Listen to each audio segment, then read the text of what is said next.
Yep. Well, let's go back to the beginnings of you came out of Kansas, going to University of Nebraska at Omaha, where you were studying classical piano, I think, originally, but you got involved in, well, you were fronting the rock band Tomboy at one point. You did a little folk singing, a lot of things there. But what eventually drew you to the jazz world? It's interesting to hear that Well, from while I was people. studying in college, and I did get a degree in classical piano, I thought that's what I wanted to do. And then, but I would get sheet music of some of my favorite pop singers and songwriters, Carly Simon, Carole King, Joni Mitchell, and just play them because I loved to sing.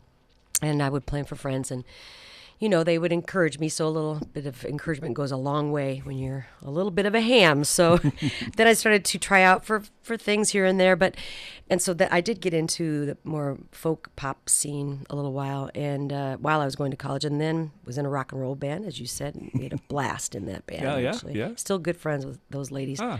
And then, while I was still in college, got turned on by my classmates to people like Billie Holiday, Ella Fitzgerald, Carmen McRae, all the wonderful artists that are out there, and it really bit me hard. And so we formed a little jazz quartet, and I got more away from the piano at that point because I was really focusing on singing, and I love the humor, I love the time, I love the intellect of jazz. The improvisation, of course, is one thing that's paramount in this music. So those are the things that drew me. So when any one of those ladies premiere in your mind as far as who grabbed you the most? Yeah, at that time it actually was Nancy Wilson and Dinah Washington, and because somebody gave me the Cannonball Nancy Wilson project, and I just thought, wow. I don't know what it was. That storytelling ability that she has, and all that, jazz in your bones that Cannonball has, and so I liked the marriage of that. It wasn't just a singer album, but it was. I think that's what struck. Now that I think back at it, that's what struck me about it, and of course the songs themselves, and then her moving on to things like "Guess Who I Saw Today" and "Save Your Love for Me," and I thought that's the stuff I want to do. So. That's what happened. I think you spent a little bit of time in Minneapolis right out of college, didn't you? Up there I did. My mom and my sister had moved there, and before that I was in California for a while too, in high school. But I moved up to Minneapolis to actually be with a band that never really happened, which was fine because then I was in the scene for a while, which is an excellent jazz scene as well. Stayed there for about 3 years, and then moved to Kansas City, where my uncle owned a club. Oh, okay. And that's. I came down to audition for my uncle because my grandpa told him to. And what was that play? What was the club in Kansas City? That was called the Phoenix. The Phoenix. Yeah. Does that exist anymore? Yes, it does. does. It does. Okay. Yeah, he's not running it anymore. Sure. It was a happening place. I mean, there was music from 4 p.m. till 2 a.m. Almost every night of the week. And I did one of the shifts, and then I got to know the jazz players in that town, and feel so lucky because.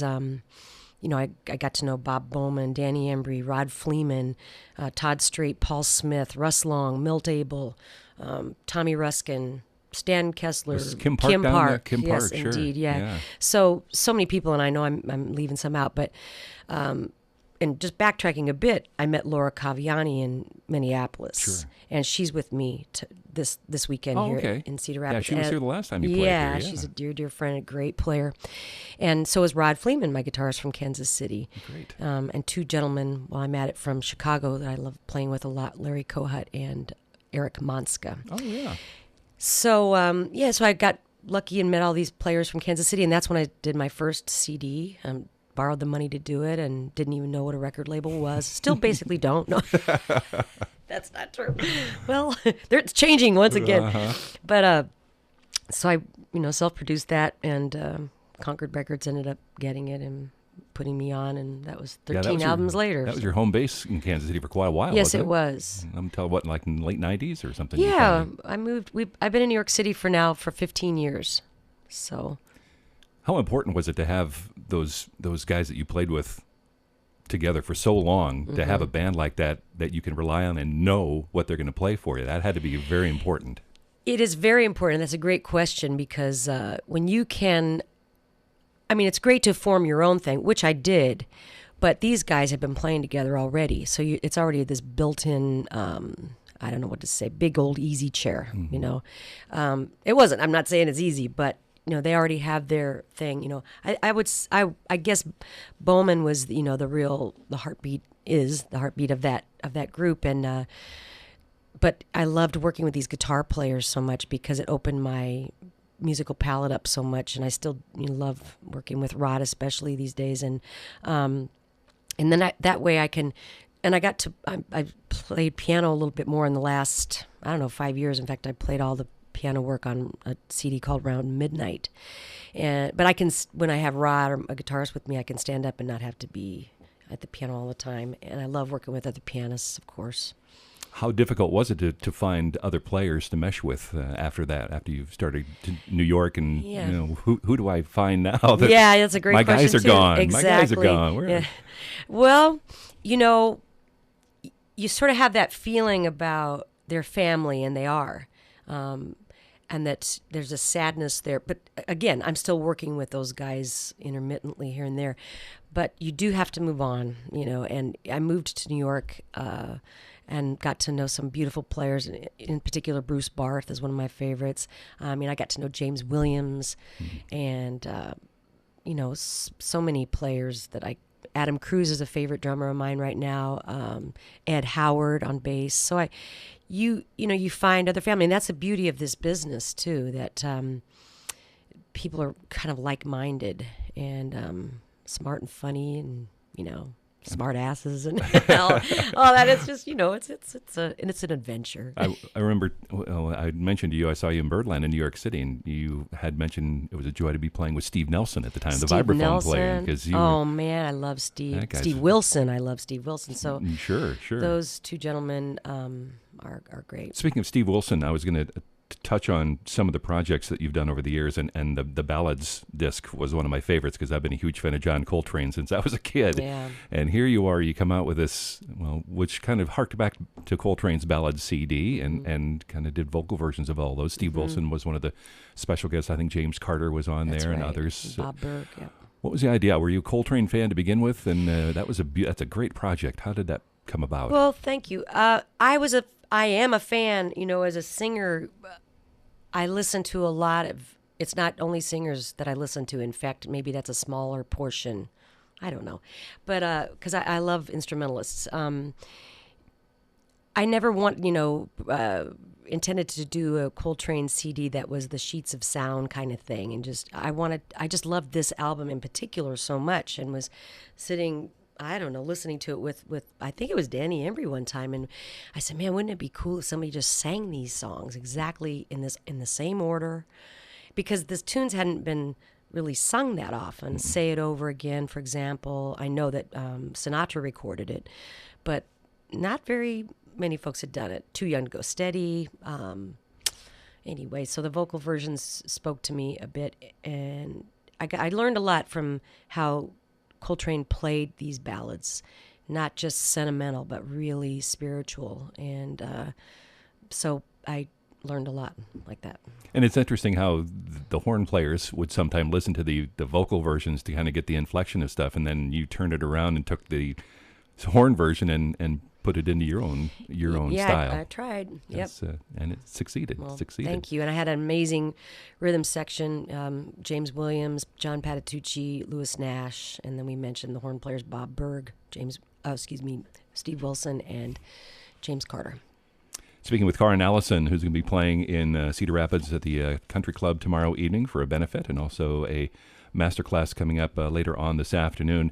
Talk about your work with Chris Caswell. That the CD Footprints came out some years ago, and it was all these great hard bop tunes with some of them already had lyrics, but then this gentleman by the name of Chris Caswell came up with these just fantastic lyrics for these songs. How did you meet up with him? That's a great. You're great to talk with. Chris Caswell, I met when he was doing a concert with Melissa Manchester and Paul Williams in New York City, and I was invited by somebody to go, and so I went back to meet them.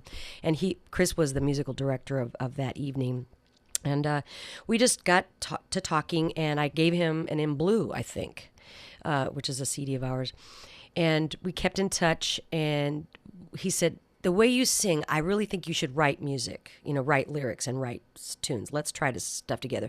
Now, Chris is originally from Rochester. He's now an L.A. gentleman, and he works with everybody from the two I just mentioned to Mo Def and or is it Def Mo? I'm the worst at this. Most Def, I believe. Yeah, okay. And he did the Grammys with Paul McCartney. He's working with, he's worked with Bonnie Raitt. He's out there doing, he's not in the jazz world anymore. Although he did play organ, B3, for Cannonball way back in his jazz days. Yeah, when he was on the East Coast. So he still loves the music. Long story short, I think that I told him finally when we were just sort of talking back and forth, have you ever thought about writing lyrics to this, for example, this tune, Footprints, for example, this tune, Never Say Yes, for example, this tune. And he would just start shooting these lyrics back to me. And I thought, man, these are just fabulous. They're not corny, not to my mind anyway. And I just thought they were great. So I approached Concord about doing that CD, and that's what we came up with. And just to mention, too, that the great John Hendricks is on there and Nancy King. Mm-hmm. And we were going to have Oscar Brown Jr., if you can believe that, as well. But he passed away right before the record. And but we featured a couple of his songs in his honor, because I'm a huge fan of him. So anyway, working with these amazing players. Had you worked with John before? You seem to be good. You come across as good friends on that song. Well, that's another thing, where John would be family with almost anybody. Sure. I sang on a festival that he and Oscar Brown were on one time in Michigan somewhere, and so that's the only time I had met him. But I was a huge fan of Lambert, Hendricks, and Ross, and knew all that stuff, and yeah. You mentioned the disc Round Midnight, where you played quite a bit of the piano on your own, and that was kind of a bittersweet, very brooding CD. What was behind that? Were you going through something in your life that? Sure, I was. Okay, well, you don't have to go into it. I mean, I think that's this is all kind of cathartic. The blues are cathartic, ballads are cathartic. Bebop is cathartic, and you can make all these things fit or make what you're going through. That's what you're here for, is to speak some kind of truth, that about yourself, about what you're feeling, about what's going on the planet, your relationships, whatever. So, yeah, I think every album is a little indicative of what somebody's going through in their life. Mm-hmm. And that's the disc that brought your friendship with Concord to. I don't know if it's friendship, but that was your last Concord release. It was a beautiful friendship, and it had to be a great. You kind of did a lot of things that they let you do, huh? Yeah, indeed. I know that the very first one I mentioned we did in Kansas City, and they ended up buying it from me, and then we did lots more. The second CD, Carl Jefferson actually did the typical thing, like put the girl singer with a group she doesn't know. And so, but luckily for me, it was with Alan Broadbent and Putter Smith and Sherman Ferguson, Bob Kubert. That was a beautiful thing. It was called Sweet Home Cookin'. But then he realized, I think, when he heard my band, my Kansas City band, when they brought us out to a Mendocino Jazz Festival, he was saying, I think I really missed the boat on that one. I mean, that was a great album, and I love working with those gentlemen. But as far as we worked together every night, and so we had this real language. And so from then on, you're right. They encouraged me to use whoever I felt was best for the certain project. Mm-hmm. I mean, for example, Paris to Rio. I'm not sure if you're familiar with that project, but yes, indeed. I can't get away out alive without doing that too, which I love. And John Hendricks wrote those lyrics, as a matter of fact. Yeah. So, imagine Kansas City players doing Brazilian and French stuff. Now, it's not surprising to me because we're all global citizens, jazz musicians. That's what we do. Sure. And but you don't specifically think of Kansas City as a mecca from Brazilian music or French music, but that's what we did, and it was really, musically very successful, I think. And we brought on Gil Goldstein, which doesn't hurt any project. So. Oh, right. Yeah.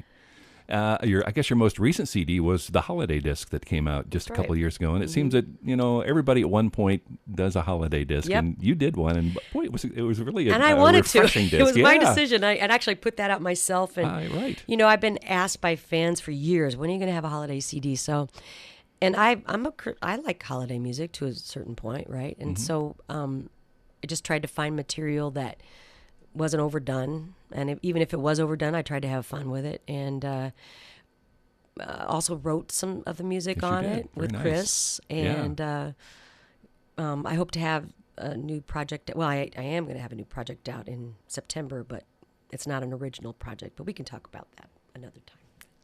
You want to talk about it?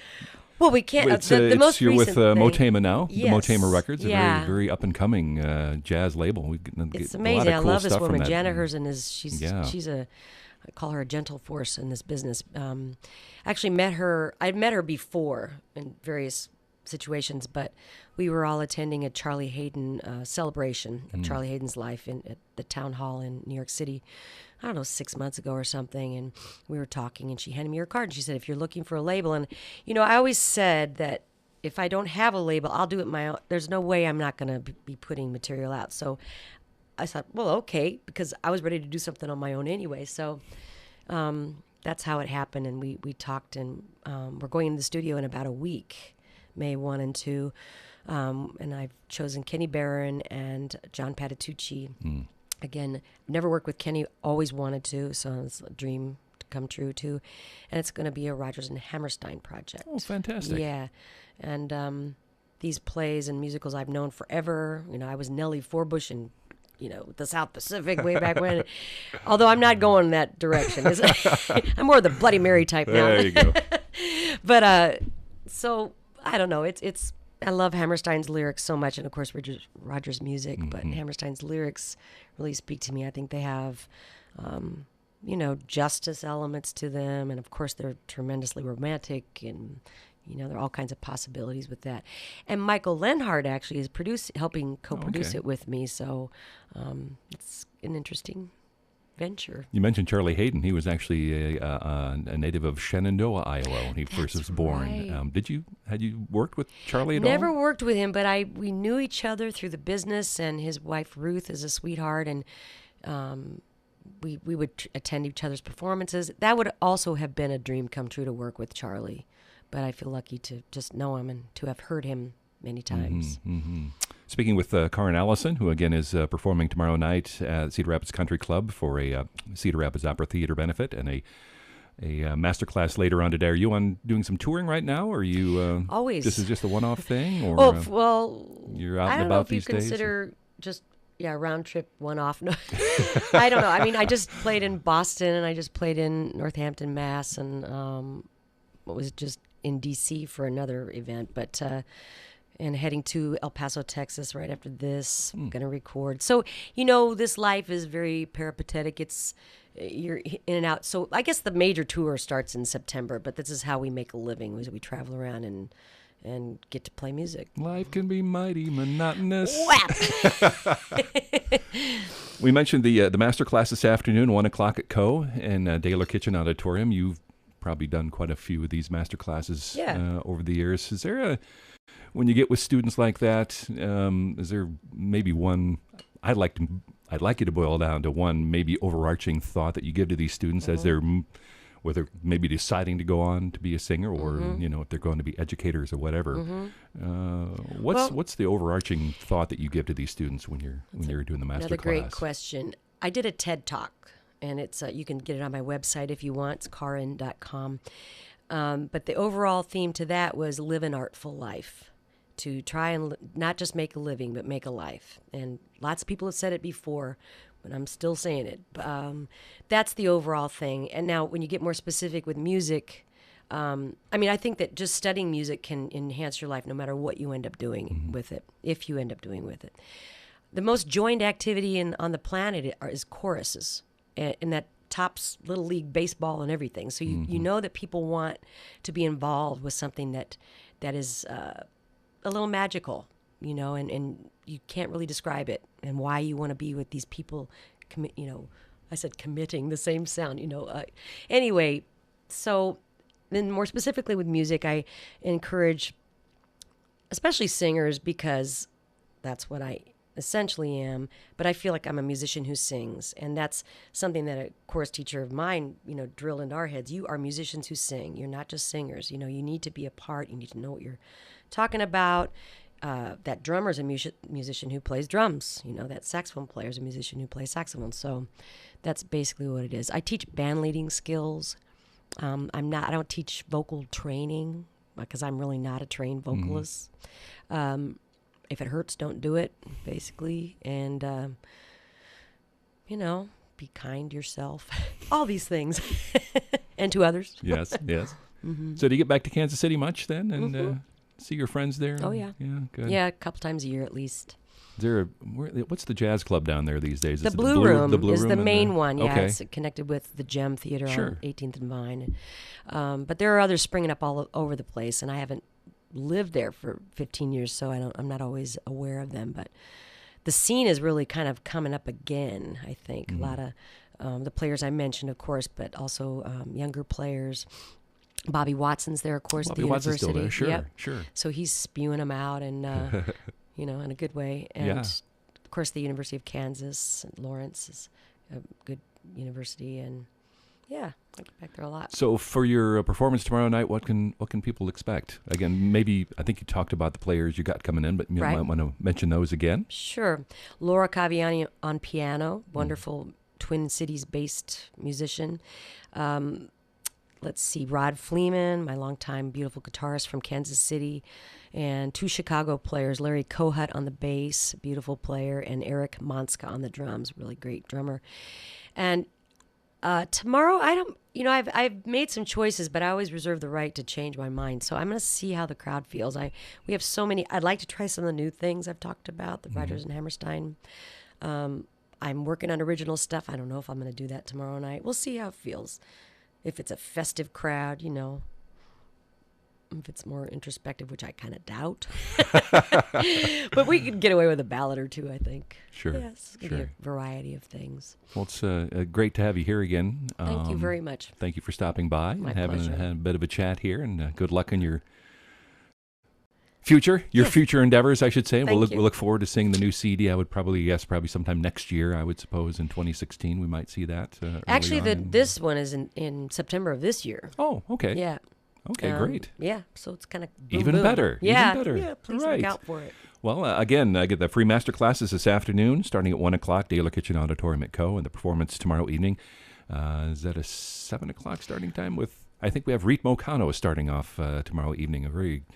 It's a great Afro-Cuban band that just started up last year from some cats down in Iowa City. A guy interesting. From the jazz department down there. So, they're a great band, and it should be a great evening for you all. It will be fun. I'm happy to be back here. And I was telling you, I want another mug from KCCK. This is why I came. We've got mugs and T-shirts. Just go to our store back there and take your pick. I'm sure whatever you want is Thanks for all yours. the great work you guys do here. But you're welcome. And again, thanks for coming. Thanks, Karrin. Thank you.